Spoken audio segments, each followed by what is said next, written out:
What's going on, everyone? Today we just wanted to address the recent situation and the uprising of anti-Asian hate in the United States, the recent situation of the Atlanta shooting. And more. Definitely, and more. We just want to talk. We just want to put our feelings and our thoughts out there. It's been maybe, 2 weeks now? Mm-hmm. We've had a little bit of time to process and to just kind of gather our emotions, if you will, but we still felt like it was important for us to address it, especially on this platform and on this channel with what we do and what we talk about. We want to come at this just from a personal perspective of how we feel. And we're not gonna really talk too much about like the historical aspect of Asian hate in America or just worldwide. In fact, we did a podcast where we just went over that. We went over project. We did a little bit more of a historical breakdown and just sort of talked about why and how Asian hate is nothing new. Yeah. And so we're gonna refer you to that podcast if you wanna listen to that conversation. I'm gonna link it in the description below. But this is just us talking to you guys because I feel the need for us to just do it. Yeah. Yeah. So I've had a few weeks to just kind of process the last incident.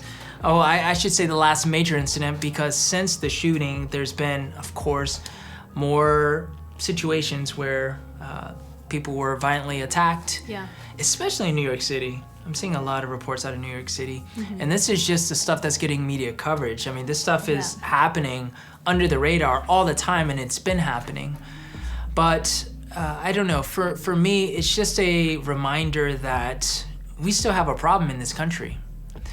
I'm reminded of that, it seems like every day. Yeah, like on a daily basis. But whenever a situation where there's like a mass shooting involved, where it's clearly targeting a specific people group, no matter what your reasoning is, it really hits home a little harder, because it's like, okay, how far do we have to go before we really address these issues? And so I'm just sort of at a place where I want to make sure I don't get desensitized to it. I want to always feel that sense of, we need to do something about this. We need to continue to educate people. We need to continue to speak out.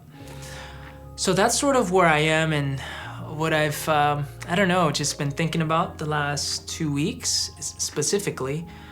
But I don't have the answers. I don't have all the answers. I don't have the solutions, but that's okay, I think. I think the more we talk about it, the more we can figure all of this out together. You know what's been really bizarre about this? Because I was thinking like,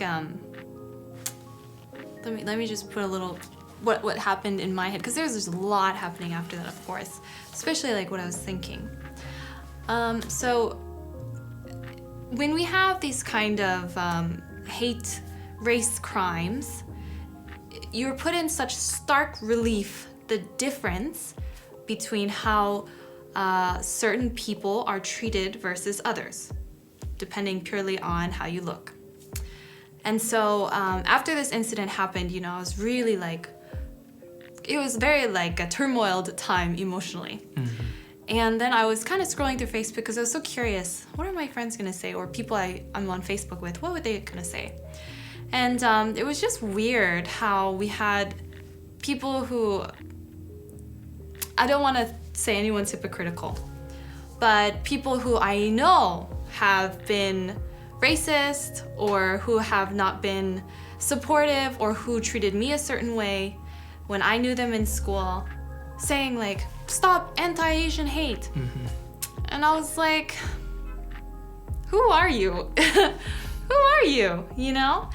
And then as I was keep scrolling, and I see someone else who posts something like, this guy treated me badly at my work today, and this is a white person who's saying this, treated me badly at work today, or I should have done something.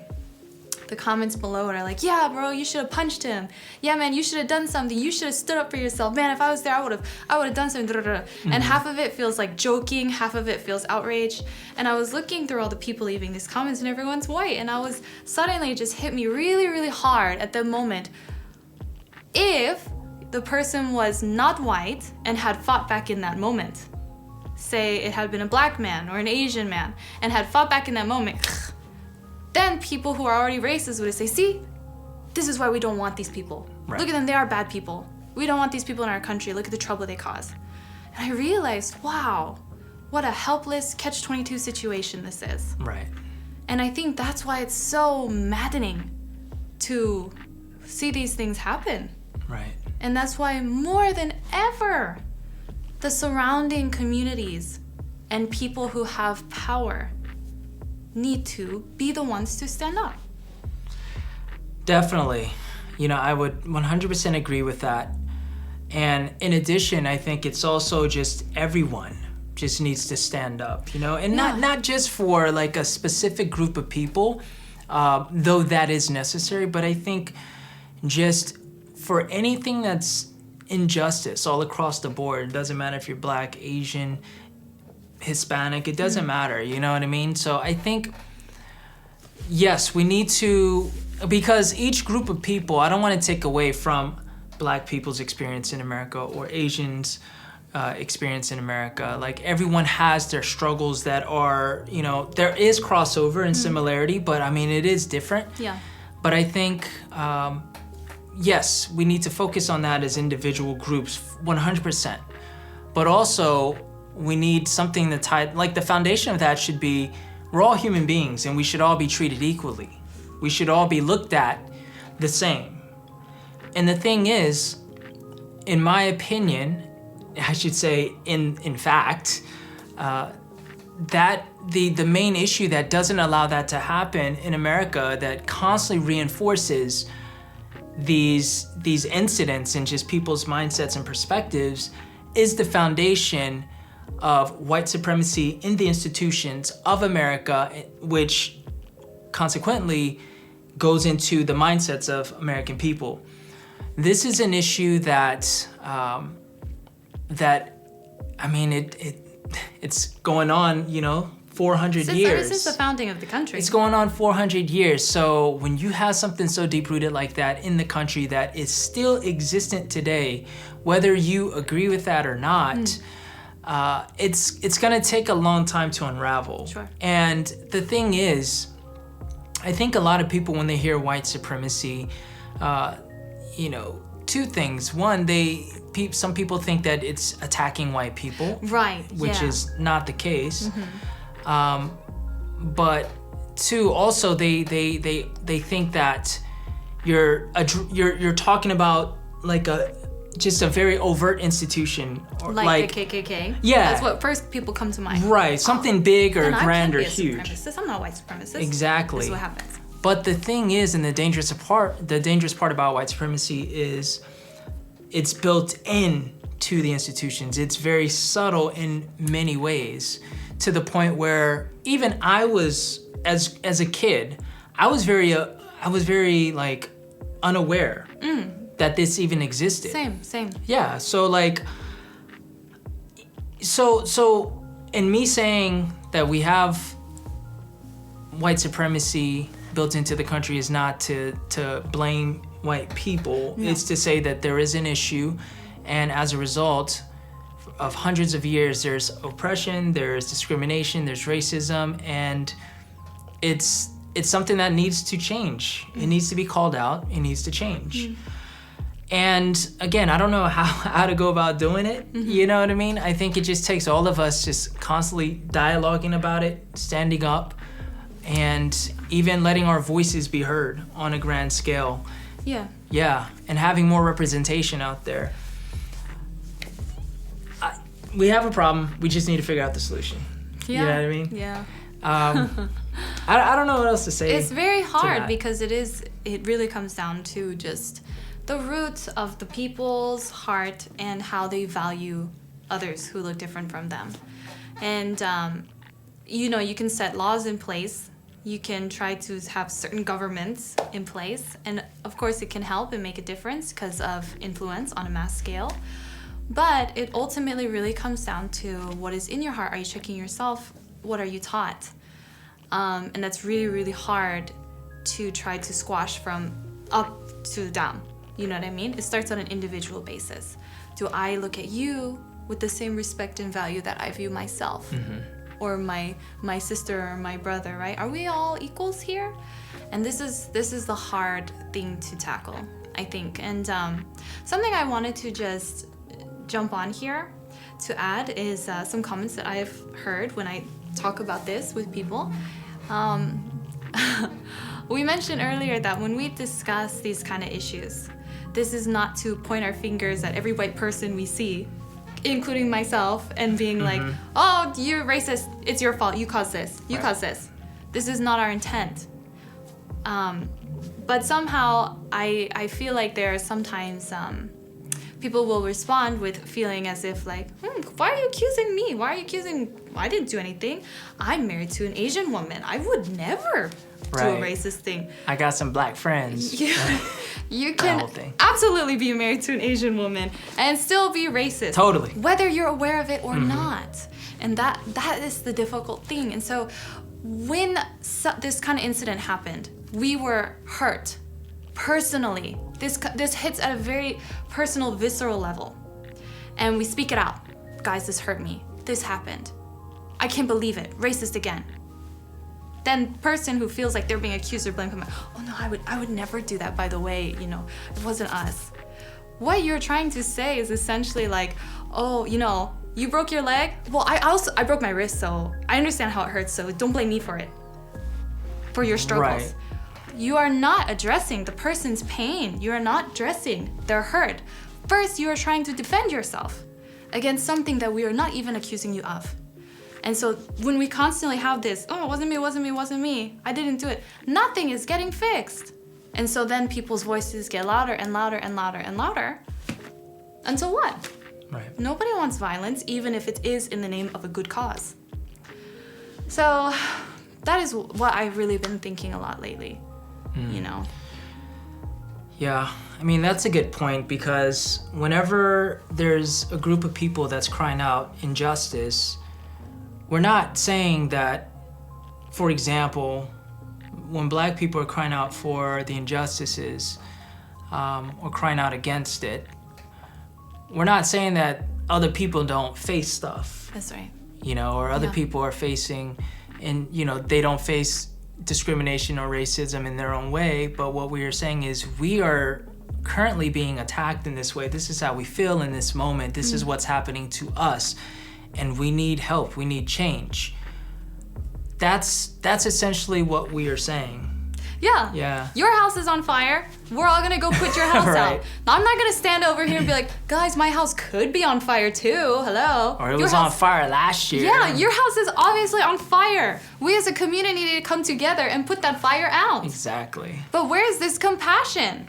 Exactly. So, oh, this is my water. I didn't set the fire. I don't have to be part of this. This is a problem. We are not living as individual in our own little bubbles and spheres anymore. Ever, actually. We have to work together. And so I mean, what can we say? We can't set rules. We can't say this is wrong, this is right. But really, it just starts yourself. This is what I ask myself too.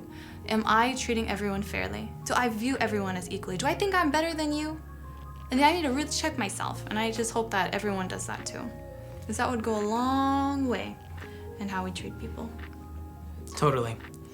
You know, whenever instances happens and there's like tons of media coverage on maybe one situation, like a mass shooting or just, you know, like a death like with George Floyd, there is, and rightfully so, there's always an outcry of people. And then there's always attention to the issue. But what ends up happening is, over time, people go back to normality. Not everybody, but like the general population, it's sort of out of sight, out of mind. Yeah, you know, we participated in Black Lives Matter movement for, you know, a couple of weeks, and, you know, we were at the protest, but then after a while it dies down, you just sort of go back to your normal life. And then again, something else happens, and then this sort of outcry happens again. The thing is, I think when it comes to, because we're talking about anti-Asian hate in this video, when it comes to that, one, a lot of people didn't even realize that this happened to Asians. They just thought this sort of kind of happened once COVID hit in America. No, but this has gone back to the 1800s when Asian Americans first started coming into the country. But I think it's something that we need to talk about, like, constantly, whether there's a mass shooting or not, whether there's violence and uprising or not. Why? Because we need to be confronted with this issue, all of us, knowing that this is a reality and this is something that needs to change. This country has an ugly history of violence towards people groups. And we just need to keep the conversation going, not to blame people, but to push forward an agenda for change and equality. You know, so I think for us, yes, we are responding and making this video because of the event that happened in Atlanta, but we know that we're going to continue to have these discussions and talk about anti-Asian hate and also talk about discrimination and racism. We're just going to continue. This is our everyday conversation. This is the thing. People are going to say there's the wave of media attention. It happened in my neighborhood, happened in my city. And then everyone's all, okay, process something. Then, oh well, out of sight, out of mind, move on with their lives. You have a privilege to move on with your life. But there are some people who don't. And there are people who are in your immediate vicinity who live with that burden every single day. And you who have the privilege to live without that burden, wouldn't you want to use that to maybe take some of that burden off your neighbors? Yeah. That's good. I don't need to say anything else after that. Like, that's good. We all just need to come together and unify. I know things aren't perfect between people groups. Sometimes there are, it's like one group against another with certain issues. But at the end of the day, on a human level, we're all human beings. And we just need to look at each other from those lenses. For some people, it's easier said than done. Understandable. But we all need to move forward in that way in order for these things to eventually, over time, hopefully subside. But until then, we're going to keep talking about it. We're going to keep mentioning it. We're going to keep this in the forefront of conversations because it's important and it's people's reality. Everyone's an alien somewhere. This is not a battle of the skin colors, okay? Everyone is an alien somewhere. So in reality, we are all fighting a common enemy. And I think that's important to keep in mind. Yeah. So with that said, we're going to link a couple of different organizations that you can look up more information to, and also if you want to donate, feel free to do that as well. And we're also going to link our podcast where we go into a little bit more detail about the historical breakdown of anti-Asian hate in America. But other than that, we just wanted to share that with you guys and get that off our chests. And if you have anything to get off your own chest, you can leave a comment below or get in touch. All right, we'll see you in the next video. Peace. Peace.